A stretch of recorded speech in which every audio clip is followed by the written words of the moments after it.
Hello students, welcome back.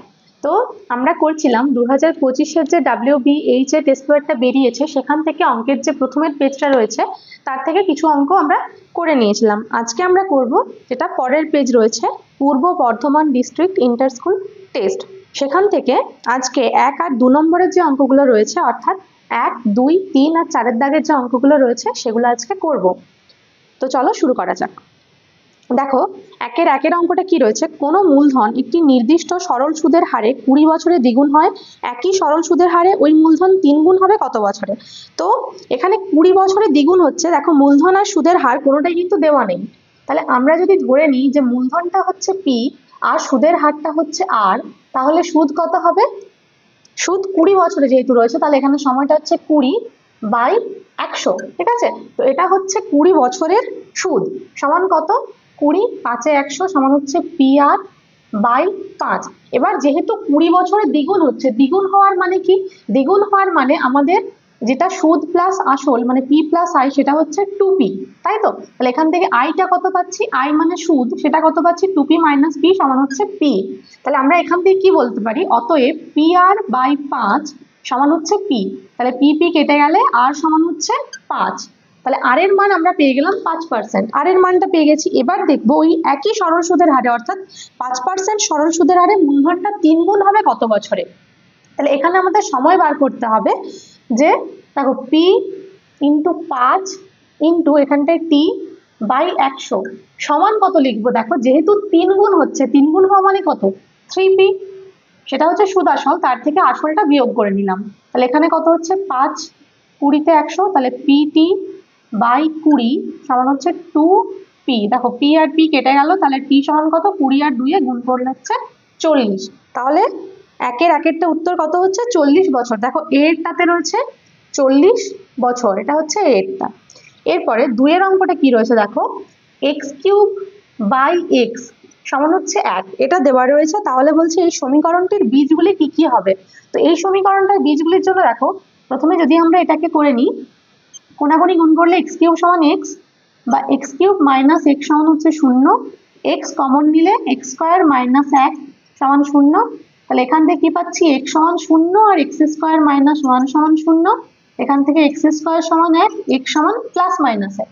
তাহলে তিনটে মান পাচ্ছি, x সমান 0 আর প্লাস মাইনাস 1। কিন্তু দেখো 0 মানটা যদি নিই, তাহলে বাঁ দিকের এই ইকুয়েশনটা হয়ে যাবে 0/0, যেটার মান নির্ণয় করা যায় না, তাই তো? তাহলে আমাদের x এর মান কোনগুলো? x এর মান হচ্ছে প্লাস মাইনাস 1, যেটা রয়েছে আমাদের কোথায়? দেখো C তে রয়েছে। ঠিক আছে, তাহলে 2-এরটা হয়ে গেল C। এরপরে 3-এ রয়েছে দেখো, 3টি অসমরেখ বিন্দু দিয়ে বৃত্ত অঙ্কন করা যায় কটি? 3টি এরকম অসমরেখ বিন্দুতে, এই 3টি অসমরেখ বিন্দু দিয়ে কিন্তু একটাই বৃত্ত অঙ্কন করা যাবে। এরকম একটাই বৃত্ত হবে যেটা 3টি অসমরেখ বিন্দু দিয়ে আঁকা যায়। তাহলে 3-এরটা হবে কত? 1টি। আচ্ছা, এরপর 4-এ রয়েছে দেখো, tan 73 ডিগ্রি সমান x। তাহলে tan 17 ডিগ্রির মান কত? tan 73 ডিগ্রি এটা সমান রয়েছে x, বা দেখো আমরা tan রেখে 73-কে লিখতে পারি 90 মাইনাস 17। 90-এর থেকে 17 বিয়োগ করলে কত হয়? 73 হয়। বা এবার আমরা একটা সূত্র জানি, দেখো tan 90 ডিগ্রি মাইনাস থিটা সমান কত? cot থিটা হয়, তাই তো? তাহলে এটা কত লিখতে পারবো? এখানে থিটার পরিবর্তে রয়েছে 17 ডিগ্রি, তাহলে cot 17 ডিগ্রি। তাহলে cot 17 যদি x হয়, তাহলে tan 17 কত হবে? cot এর উল্টো tan, তাহলে cot যত হবে tanটা তার উল্টো হবে, মানে অন্য লোক হবে। তাহলে এটা হচ্ছে 1/x। দেখো অপশন কোথায় রয়েছে? অপশন রয়েছে 4-একটা B তে রয়েছে 1/x। ঠিক আছে, এরপরে 5-এর অঙ্কটা কি রয়েছে, একটি ঘনকের সমগ্র তলের ক্ষেত্রফল a বর্গ একক এবং কর্ণের দৈর্ঘ্য b একক হলে a এবং b এর মধ্যে সম্পর্ক। আচ্ছা, সমগ্র তলের ক্ষেত্রফল আর কর্ণ দেওয়া রয়েছে। একটা ঘনকের যদি বাহুটা হয় x, ঠিক আছে, বাহুটা আমরা ধরে নিলাম x, তাহলে সমগ্র তলের ক্ষেত্রফল a সমান আমরা লিখতে পারি 6x²। এটা হচ্ছে ঘনকের সমগ্র তলের ক্ষেত্রফলের সূত্র যখন বাহুটা x।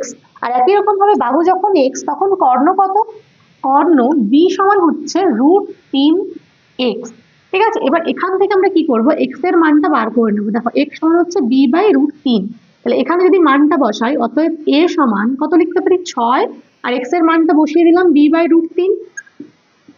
তাহলে বি বাই রুট তিনের হোল স্কোয়ার সমান, দেখো বি এর স্কোয়ার হচ্ছে বি স্কোয়ার, আর রুট তিনেরও হোল স্কোয়ার রয়েছে, রুট তিনের হোল স্কোয়ার করলে কি হয়, রুটটা উঠে যায়, তাহলে 3, তাহলে 3 দুগুণে 6 কেটে গেল সমান 2b স্কোয়ার।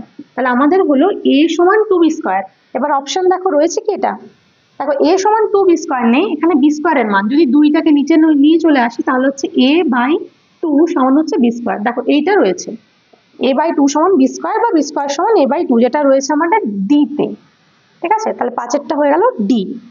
আচ্ছা 6এরটা রয়েছে একটি পরিসংখ্যা বিভাজনে শ্রেণীগুলো দেওয়া রয়েছে, দেখো 1 থেকে 10, 11 থেকে 20, 21 থেকে 30 এরকম।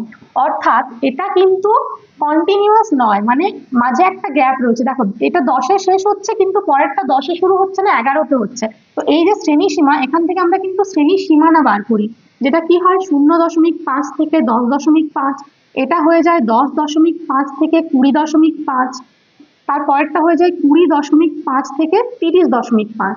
এবার যখনই কন্টিনিউয়াস হয়ে গেল, মানে এই শেষটা শুরুটার মধ্যে কোনো গ্যাপ থাকলো না, এরপরে আমরা যেটা বড় সেটার থেকে ছোটটা বিয়োগ করলে পেয়ে যাব শ্রেণী দৈর্ঘ্য।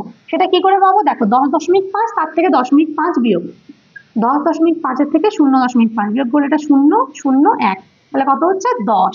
এই 10টা হচ্ছে আমাদের শ্রেণীর দৈর্ঘ্য, যেটা রয়েছে কত, অপশন সি তে। ঠিক আছে, তাহলে 6এরটা হয়ে গেল অপশন সি। আচ্ছা তাহলে 1-এর গুলো হয়ে গেল আমাদের, এরপর 2-এর অঙ্কগুলো শূন্যস্থান পূরণ। দেখো 2-এর 1-এর অঙ্কটা কি রয়েছে, এক ব্যক্তি ব্যাংকে 100 টাকা জমা রেখে 2 বছর পর সমূল চক্রবৃদ্ধি পেলেন 121 টাকা, বার্ষিক সুদের হার কত?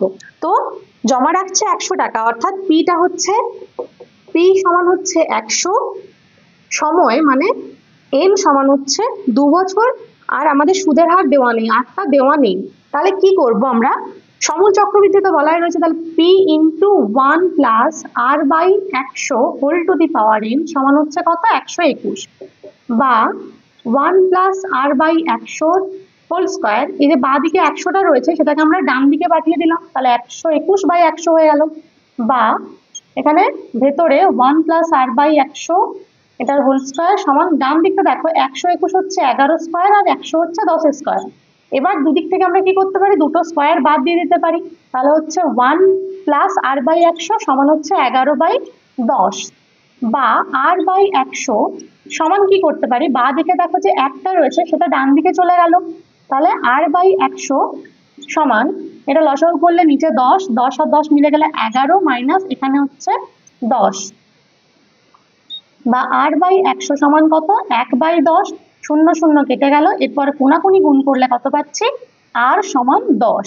ঠিক আছে, এটাই অ্যান্সার। তাহলে বার্ষিক সুদের হার কত, 10%। আচ্ছা এবার 2-এর অঙ্কটা কি রয়েছে দেখো, 3x square plus 5x minus 2 সমান 0, সমীকরণটির নিরূপকের মান। নিরূপক হচ্ছে একটা সমীকরণ ax square plus bx plus c সমান 0, এরকম যদি একটা সমীকরণ হয় তার নিরূপক হচ্ছে b স্কোয়ার মাইনাস 4ac। ঠিক আছে, তো এখানে আমাদের দেখো b তো জানা আছে, b হচ্ছে কত, 5, তাহলে 5-এর whole square minus 4 into a কত, a হচ্ছে 3 আর c হচ্ছে মাইনাস 2 সমান 5 স্কোয়ার হচ্ছে 25, আর এখানে দেখো একটা মাইনাস আর একটা মাইনাস, দুটো মাইনাস, মাইনাসে মাইনাসে প্লাস, 4 3 12, 12 আর 2 হচ্ছে 24, যোগ করলে হচ্ছে দেখো 49, তাহলে নিরূপকের মান কত হয়ে গেল, 49। 3-এ রয়েছে বৃত্তের কোনো বৃহত্তম জ্যায়ের লম্ব সমদ্বিখণ্ড ওই বৃত্তের ড্যাশ। বৃত্তের কোনো বৃহত্তম জ্যা, একটা বৃত্তের বৃহত্তম জ্যা হচ্ছে বৃত্তের ব্যাস, তার যে লম্ব সমদ্বিখণ্ডক, ওই লম্ব সমদ্বিখণ্ডকটা বৃত্তের ড্যাশ, বৃত্তের কি দিয়ে গেছে, কেন্দ্র দিয়ে গেছে, তাহলে বৃত্তের কেন্দ্রবিন্দুগামী। এটা হলো 3-এরটা। আচ্ছা এবার 4-এ রয়েছে tan থিটা সমান 4/3, tan থিটা দেওয়া রয়েছে 4/3, তাহলে বলছে sin theta plus cos theta, তাহলে sin theta plus cos theta সমান বার করব। দেখো tan থিটা 4/3 মানে কত, এটা যদি একটা সমকোণী ত্রিভুজ হয়, tan থিটা মানে হচ্ছে লম্ব বাই ভূমি, তাহলে 4টা যদি লম্ব হয় 3টা হবে তার ভূমি, তাহলে এটা 4 এটা 3, তাহলে অতিভুজ কত হবে, যদি লম্ব আর ভূমি 4 আর 3 হয় তাহলে অতিভুজ কি সূত্র, √লম্ব স্কয়ার যুক্ত ভূমি স্কয়ার, সমান রুট ওভার অফ কত, 4 স্কোয়ার মানে 16 আর 3 স্কোয়ার মানে 9 সমান 16 আর 9 হচ্ছে 25 মানে 5, তাহলে অতিভুজ হচ্ছে 5। ঠিক আছে, এবার দেখো সাইন থিটা সমান আমরা কি জানি, সাইন থিটা মানে হচ্ছে লম্ব বাই অতিভুজ, তাহলে লম্ব 4 আর অতিভুজ কত 5, প্লাস কস থিটা মানে হচ্ছে ভূমি বাই অতিভুজ, তাহলে ভূমি হচ্ছে 3 আর অতিভুজ হচ্ছে 5, সমান লসাগু বললে নিচে 5, উপরে দেখো 5 5 মিলে গেল, 4 প্লাস 3 সমান হচ্ছে 7/5। এটাই হচ্ছে সাইন থিটা প্লাস কস থিটার মান। আচ্ছা 5-এ রয়েছে দেখো, একটি লম্ববৃত্তাকার শঙ্কুর আয়তন ভি ঘন একক এবং ভূমির ক্ষেত্রফল এ বর্গ একক হলে উচ্চতা কত।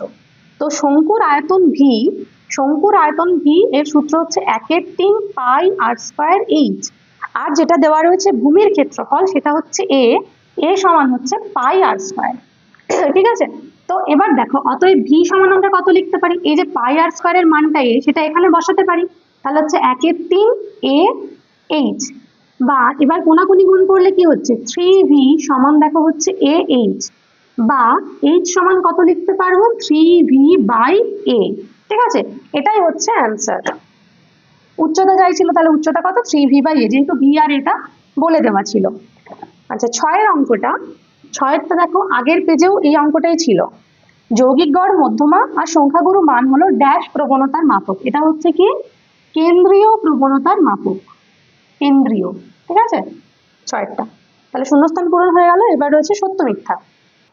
দেখো সত্য মিথ্যার 3-এর 1-এরটা কি রয়েছে, লভ্যাংশ স্থির থাকলে মূলধনের সঙ্গে সময়ের সমানুপাতিক সম্পর্ক। তো লভ্যাংশ যদি স্থির থাকেই তাহলে মূলধনের সঙ্গে সময়ের সমানুপাতিক সম্পর্ক কেন হবে, তুমি যদি তোমার লভ্যাংশটা একই থাকে, তুমি মূলধন বাড়ালে সময় বাড়াতে হবে না, মূলধন বাড়ালে সময় যদি কম হয় তাহলেই সেই লভ্যাংশ পাবে। ঠিক আছে, তাহলে এটা কিন্তু সমানুপাতিক সম্পর্ক নয়, এটা হচ্ছে ব্যস্তানুপাতিক, তার মানে এটা মিথ্যা। 2-এ রয়েছে 2a সমান 3b সমান 4c, 2a সমান হচ্ছে 3b সমান হচ্ছে 4c, তাহলে বলছে a:b:c কত। দেখো 2 3 আর 4, 2 3 আর 4 এর লসাগু কত, 2 3 4, এদের লসাগু হচ্ছে কত, 2 দিলে 2 1 2, 3 আর 2, 3 2 6 2 12, তাহলে আমরা কি করব এই প্রত্যেকটাকে 12 দিয়ে ভাগ করব।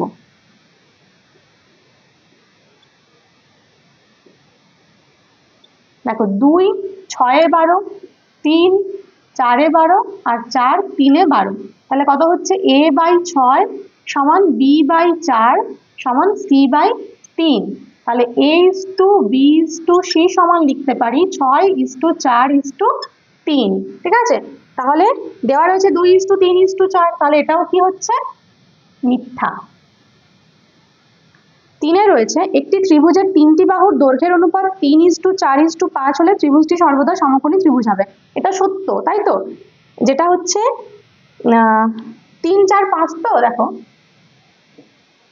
এটা পিথাগোরাসের উপপাদ্য রয়েছে 3 4 5, দেখো এরকম আমরা দেখেছিলাম তো যে এই তিনটে হচ্ছে 3 স্কয়ার মানে 9, 4 স্কয়ার 16, 16 আর 9 5 স্কয়ার 25, তাহলে লম্ব স্কয়ার যুক্ত ভূমি স্কয়ার সমান অতিভুজ স্কয়ার হচ্ছে, তার মানে এটা সমকোণী ত্রিভুজ, তাহলে এটা হচ্ছে সত্য। 4-এ রয়েছে একটি ত্রিভুজের দুটি কোণ হচ্ছে π/4 আর 45 ডিগ্রি, তাহলে ত্রিভুজটি স্থূলকোণী সমদ্বিবাহু ত্রিভুজ। তাহলে প্রথমে আমরা কি করব, দুটোই ডিগ্রিতে করে নেব। দেখো π/4 সমান কত হয়, পাই মানে হচ্ছে 180 ডিগ্রি, সেটাকে 4 দিয়ে ভাগ করলে কত হচ্ছে 4 45 সমান 45 ডিগ্রি, তাহলে একটা কোণ 45 ডিগ্রি আর একটা কোণও বলা রয়েছে কত 45 ডিগ্রি, তাহলে দুটো যদি 45 হয় আর একটা কত হবে 45 45 90, 180 থেকে 90 বিয়োগ করলে 90 ডিগ্রি, তাহলে দুটো কোণ সমান আর একটা 90 ডিগ্রি, তাহলে কি ত্রিভুজ, সমকোণী সমদ্বিবাহু ত্রিভুজ। তাহলে এটা কিন্তু স্থূলকোণী সমদ্বিবাহু নয়, সমকোণী সমদ্বিবাহু, তাহলে এটাও হয়ে গেল আমাদের মিথ্যা। 5-এ রয়েছে দেখো একটি অর্ধগোলকের সমগ্র তলের ক্ষেত্রফল 36 বর্গ সেমি হলে ব্যাসার্ধ 3 সেমি, তাহলে সমগ্র তলের ক্ষেত্রফল আর ব্যাসার্ধ দেওয়া রয়েছে, তাহলে ব্যাসার্ধ থেকে আমরা প্রথমে সমগ্র তলের ক্ষেত্রফল বার করে নিই। অর্ধগোলক এখানে কিন্তু নিরেট বা কিছু বলা নেই, তো আমরা নিরেটেরটাই বার করে নিই। নিরেটের হচ্ছে 3 পাই আর স্কয়ার সমান কত 3 পাই, আর এর মান দেওয়া রয়েছে 3 স্কয়ার সমান 3 3 9 3 27, 27 পাই হচ্ছে, কিন্তু এরা দিয়েছে কত 36 পাই, তাহলে এটা হচ্ছে মিথ্যা। ছয়ে কি রয়েছে দেখো, 2 3 9 10 9 3 9, এর মধ্যমান হচ্ছে 10। তাহলে প্রথমে আমরা কি করব, ঊর্ধ্ব ক্রমানুসারে সাজিয়ে নেব। প্রথমে দেখো রয়েছে 2, তারপরে দুটো 3 রয়েছে, 9 রয়েছে 3টা, আর একটা রয়েছে 10। এদের মধ্যমান তাহলে 10 হচ্ছে কি? মধ্যমান দেখো 10 হচ্ছে না, এদিক থেকে 3টে এদিক থেকে 3টে বাদ চলে গেলে এটা হচ্ছে মধ্যমান 9। তাহলে এটাও হচ্ছে কি মিথ্যা। সত্য হয়েছে একটি, 3-এরটা হয়েছে সত্য, বাকি সব মিথ্যা। দেখো এরপরে 4-এর 1-এর অঙ্কটা কি রয়েছে, 6 মাস অন্তর দেও বার্ষিক 10% চক্রবৃদ্ধি হার সুদে 1000 টাকার 1 বছরের চক্রবৃদ্ধি সুদ কত হবে? তো 6 মাস অন্তর দেও, এখানে কিন্তু আমাদেরকে সুদের পর্ব বার করে নিতে হবে। সুদের পর্ব সমান কত? সমান হচ্ছে, যেহেতু 6 মাস অন্তর দিচ্ছে তাই 12/6 সমান হচ্ছে 2। অতএব সমূল চক্রবৃদ্ধি সমান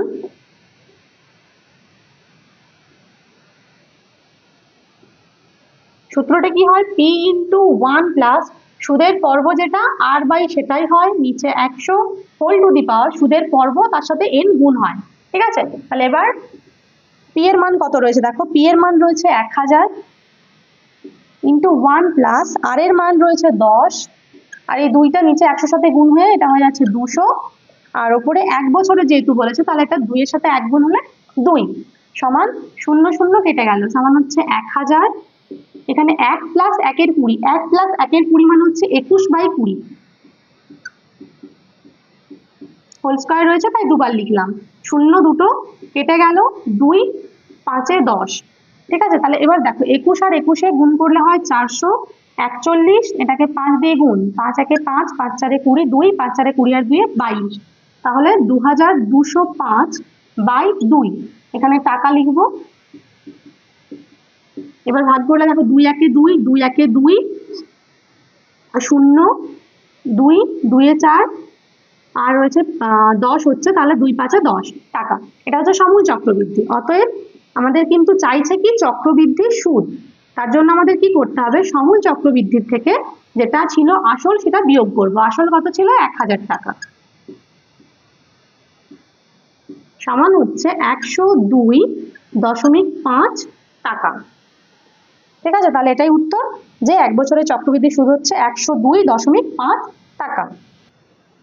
4-এর 2-এর অঙ্কটা কি রয়েছে দেখো, একটি অংশীদারি ব্যবসায় রাজু, রোহিত এবং রহিমের মূলধনের অনুপাত 1/6 = 1/5 = 1/4। বছরের শেষে মোট লাভ হচ্ছে 3700 টাকা, 3700 টাকা। তাহলে রহিমের লাভ কত? তাহলে প্রথমে যে অনুপাতটা রয়েছে ভগ্নাংশে, সেটাকে আমরা পূর্ণ সংখ্যায় করে নিই। তাহলে 3 জনের মূলধনের অনুপাত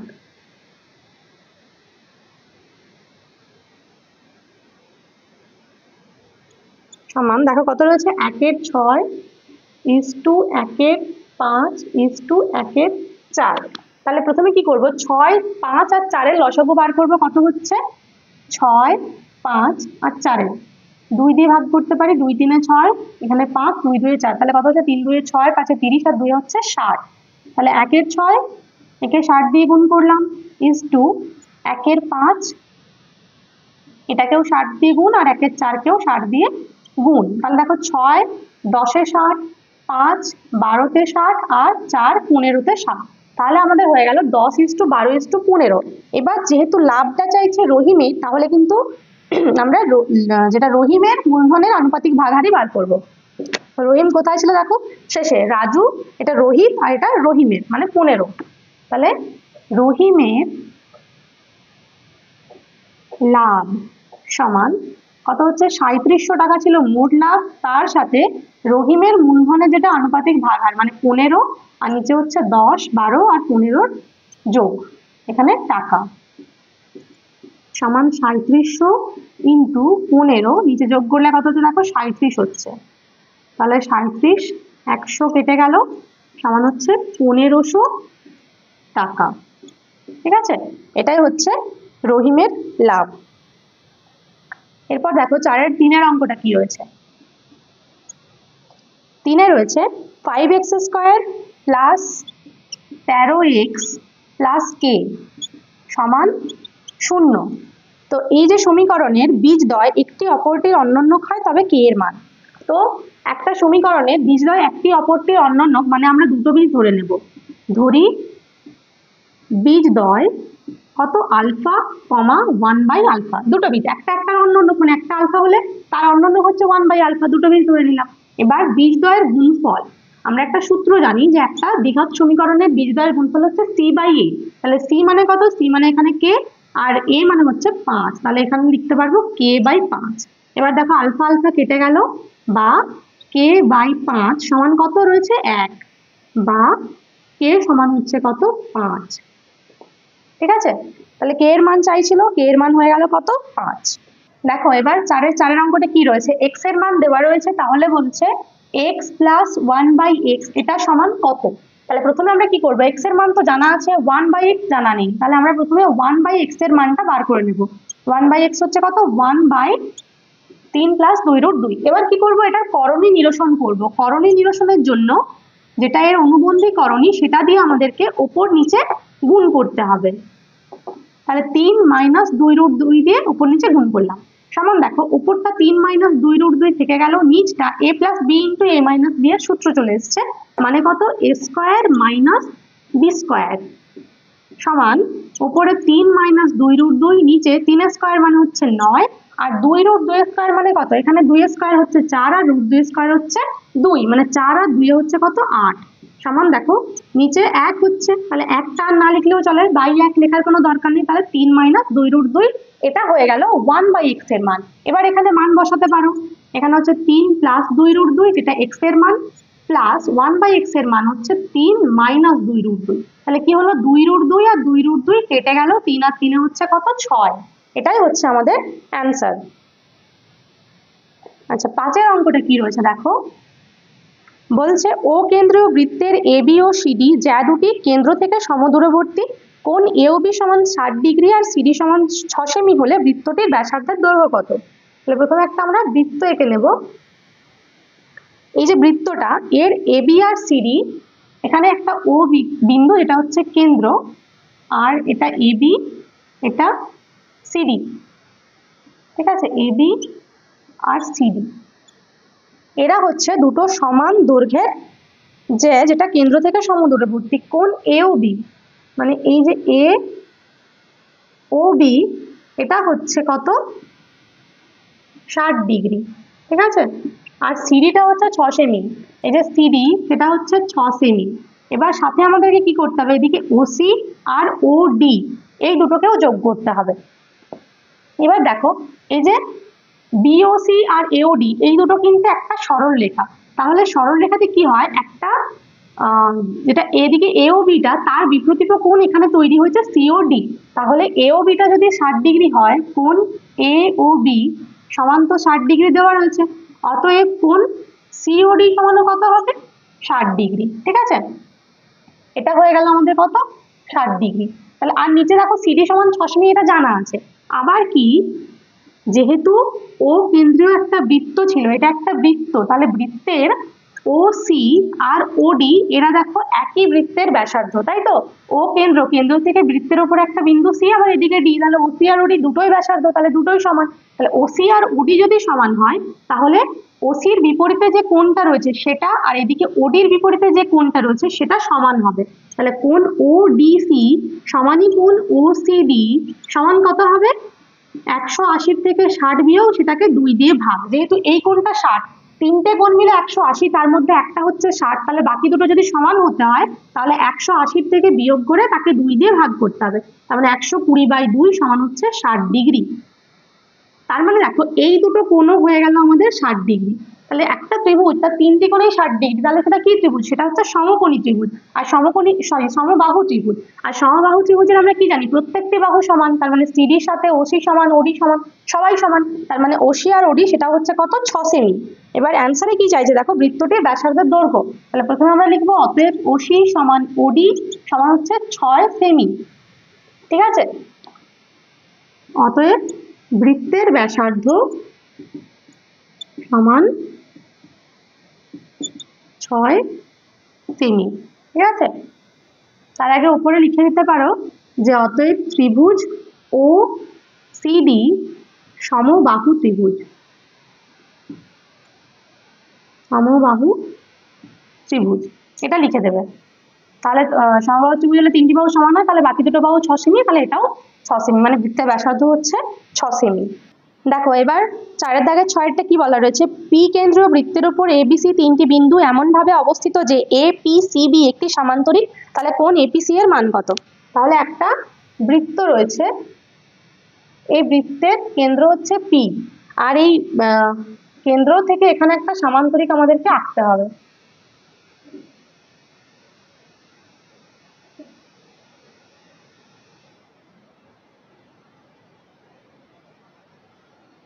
ঠিক আছে, দেখো এটা একটা হচ্ছে সামান্তরিক, এটা পি আর এখানে হচ্ছে এ বি সি, তাহলে এ পি সি বি এটা হচ্ছে একটা সামান্তরিক, তাহলে কোণ এপিসি এই মানটা আমাদের জানতে চাইছে। ঠিক আছে, এপিসি এর, তাহলে প্রথমে দেখো যেহেতু এপিসিবি একটা সামান্তরিক, তাহলে কোণ এপিসি যত হবে কোণ এবিসিও কিন্তু একই হবে, সামান্তরিক বিপরীত কোণগুলো পরস্পর সমান। তাহলে আমরা প্রথমে ধরে নিচ্ছি যে এটা হচ্ছে এক্স, তাহলে এটাও এক্স। ঠিক আছে, ধরি কোণ এপিসি সমান কত, এক্স ডিগ্রি, অতএব কোণ এবিসি সমান কত, এক্স ডিগ্রি। আর দেখো যেটা এটা যদি এক্স হয় তাহলে এখানটা কত হবে, অতএব প্রবৃদ্ধ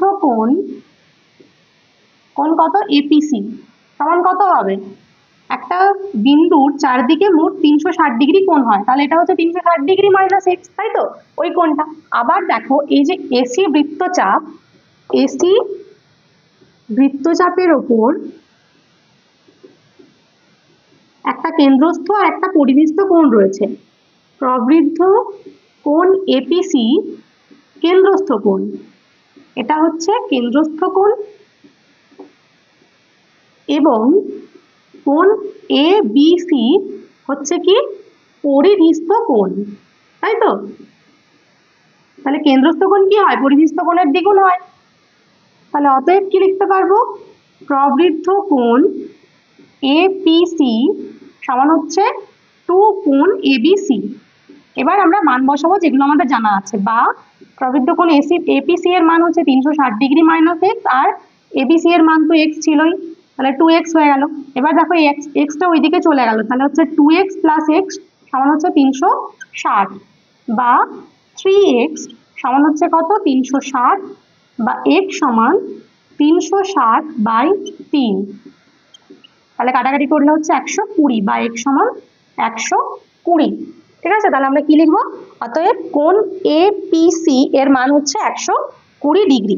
ঠিক আছে, আচ্ছা এরপরে রয়েছে 7 অঙ্কটা, এখানেই হয়ে যাবে। দেখো একটি বৃত্তস্থ চতুর্ভুজের পরপর 3টি কোণের অনুপাত হচ্ছে 1:2:3, তাহলে বলছে প্রথম আর তৃতীয় কোণের মান, মানে যে অনুপাতগুলো রয়েছে 1 আর 3, তাহলে তাদের মান কত জানতে চাইছে।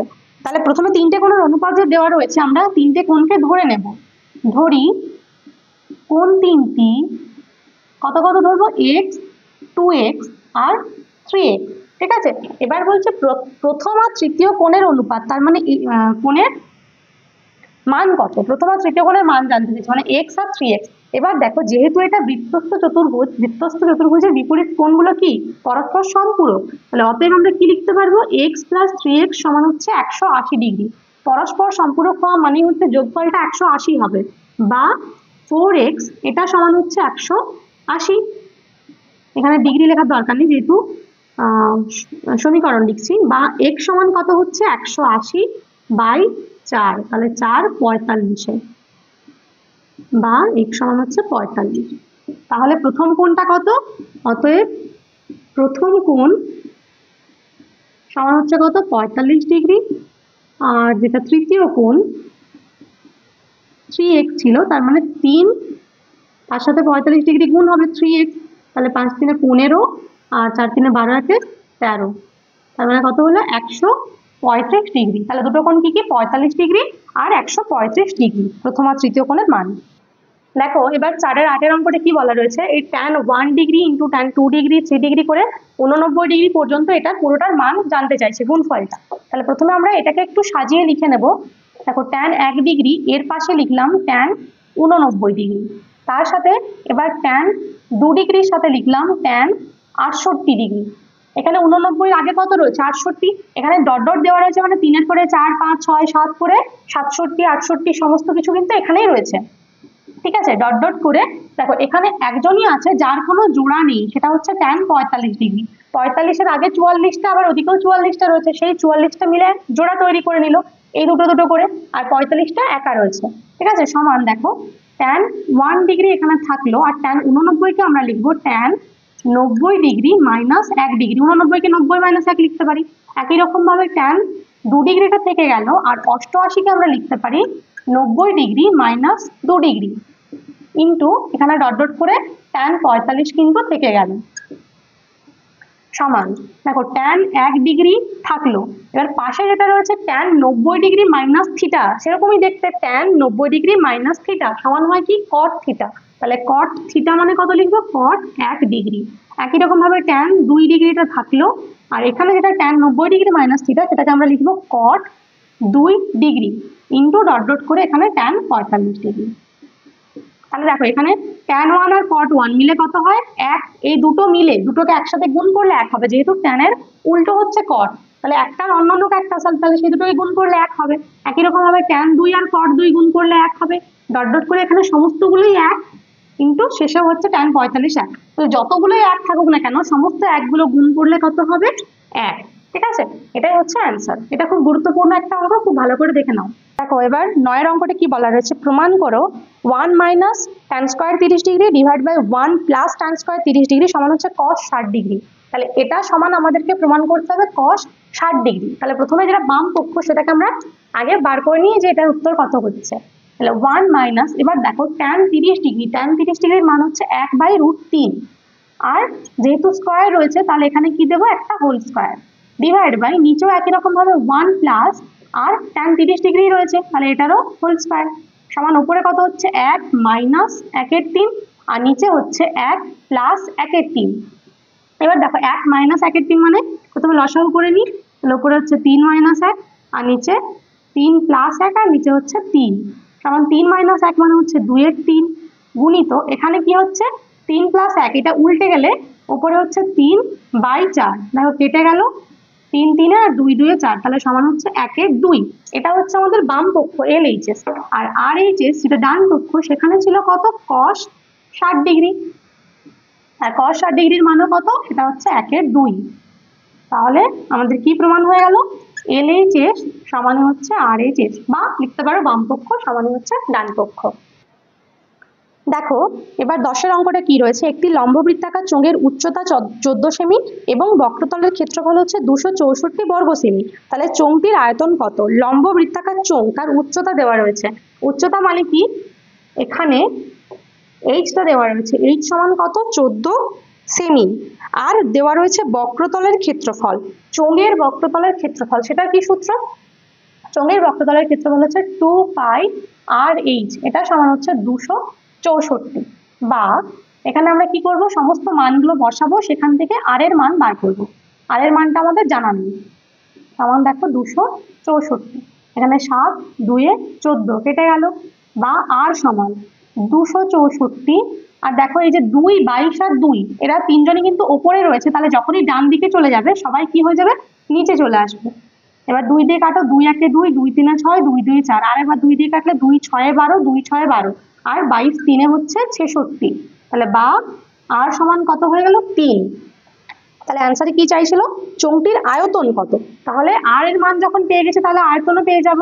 চোঙের আয়তনের সূত্র কি πr²h, আয়তন সমান হচ্ছে πr²h, সমান পাই এর মান হচ্ছে 22/7, আর স্কয়ার মানে হচ্ছে 3 স্কয়ার, আর h মানে হচ্ছে 14। দেখো আবার কেটে গেল 7 2 এ 14, তাহলে এখানে 22 9 আর 2, তাহলে 22 আর 2 গুণ করলে হচ্ছে 44, তার সাথে গুণ হচ্ছে 9, আর এখানে এককে দিতে হবে ঘন সেমি। এখন 9 4 36 এর 6, 3 থাকছে, তাহলে 9 4 36 আর 3 হচ্ছে 39, 396 বর্গ সেমি। তাহলে উত্তরে কি লিখবে, লিখবে চোঙটির আয়তন 396 বর্গ সেমি। ঠিক আছে, আচ্ছা এবার 11টা কি রয়েছে দেখো, 11তে রয়েছে একটি লম্ববৃত্তাকার শঙ্কুর বক্রতলের ক্ষেত্রফল তার ভূমির ক্ষেত্রফলের √10 গুণ। দেখাও যে শঙ্কুটির উচ্চতা এর ভূমির ব্যাসার্ধের 3 গুণ। তাহলে প্রথমে কি ধরে নিতে হবে আমাদের, ব্যাসার্ধ আর উচ্চতা। ধরি ব্যাসার্ধ সমান আর, আর উচ্চতা সমান হচ্ছে এইচ। এবার কি দেওয়া রয়েছে, শঙ্কুটার বক্রতলের ক্ষেত্রফল হচ্ছে তার ভূমির ক্ষেত্রফলের √10 গুণ। বক্রতলের ক্ষেত্রফলের সূত্র হচ্ছে পাই আর এল সমান হচ্ছে ভূমির ক্ষেত্রফলের √10 গুণ, তার মানে √10 ইন্টু পাই আর স্কয়ার। ঠিক আছে, এটা দেওয়া রয়েছে। এখান থেকে আমাদের উচ্চতা আর ব্যাসার্ধের মধ্যে সম্পর্ক বার করতে হবে। দেখো পাই পাই কেটে দিলাম, এখানে একটা আর এখানে দুটো আর কেটে একটা আর থাকলো, বা কি লিখতে পারি, এল সমান হচ্ছে √10 আর। বা এবার দেখো এল মানে কি, শঙ্কুর এল মানে হচ্ছে যেটা তির্যক উচ্চতা, আর এটার সাথে ব্যাসার্ধ আর উচ্চতার সম্পর্ক হচ্ছে √h² প্লাস আর স্কয়ার। এটা তোমরা সূত্রটা একটু দেখে নেবে। বা এবার কি করব, দুদিকে আমরা বর্গ করব। বর্গ করলে কি হবে, এই যে রুটটা রয়েছে সেটা উঠে যাবে, আর ডান দিকে যেটা রয়েছে √10 সেটা হয়ে যাবে 10, আর 8টা হয়ে যাবে আর স্কয়ার। বা এইচ স্কয়ার সমান কত লিখতে পারি, 10 আর স্কয়ার মাইনাস আর স্কয়ার। দেখো আর স্কয়ারটা ডান দিকে চলে এলো। বা এইচ স্কয়ার সমান কত, 9 আর স্কয়ার। বা এইচ সমান হচ্ছে 3 আর। এটা আমরা কি করলাম, বর্গমূল করলাম। দেখো এইচ স্কয়ার উঠে গেছে, 9 স্কয়ার উঠে যেয়ে 3 হয়েছে, মানে 9টা রুট হয়ে 3 হয়ে গেছে, আর আর স্কয়ারটা উঠে গিয়ে আর হয়ে গেছে। তাহলে এখানে আমরা কি পেয়ে গেলাম, যে শঙ্কুটা যেটা উচ্চতা সেটা হচ্ছে ব্যাসার্ধের 3 গুণ। ব্যাসার্ধের সঙ্গে 3 গুণ হয়েছে, তাহলে অতএব লিখে দিতে পারো যে অতএব শঙ্কুটির উচ্চতা এর ব্যাসার্ধের 3 গুণ। ঠিক আছে। আচ্ছা, এরপর দেখো 12 অঙ্কটা কি বলা রয়েছে, কয়েকটা তথ্য দেওয়া রয়েছে, তাদের মধ্যমা নির্ণয় করতে হবে। তো যেগুলো দেওয়া আছে প্রথমে কি করব, আমরা ঊর্ধ্ব ক্রমানুসারে সাজাবো। তাহলে প্রথমেই দেখো কত রয়েছে, 3 রয়েছে, তারপরে রয়েছে 6, 6-এর পরে ছোট একটা সংখ্যা রয়েছে 8, 8-এর পরে রয়েছে দেখো 12, 12-র পরে রয়েছে 13, তারপরে 15, 15-র পরে রয়েছে 25, 25-এর পরে 30, 30-এর পরে 35 আর 45। কটা হয়েছে, 3, 3-এ 6, 3-এ 9, 10টা। আর এখানেও রয়েছে কটা, 3টা, 3-এ 6টা, 3-এ 9টা, এটা 10টা। ঠিক আছে, তার মানে সবগুলো লেখা হয়ে গেছে আমাদের। এবার দেখো এটা যখন মধ্যমা বার করতে বলেছে, তাহলে কি এখানে কিন্তু n এর মানটা হচ্ছে যুগ্ম। তাহলে n সমান কত, n সমান হচ্ছে 10, 10 মানে হয়ে গেল যুগ্ম। এবার কিন্তু আমরা এখান থেকে বলে দিতে পারবো না যে কত হচ্ছে।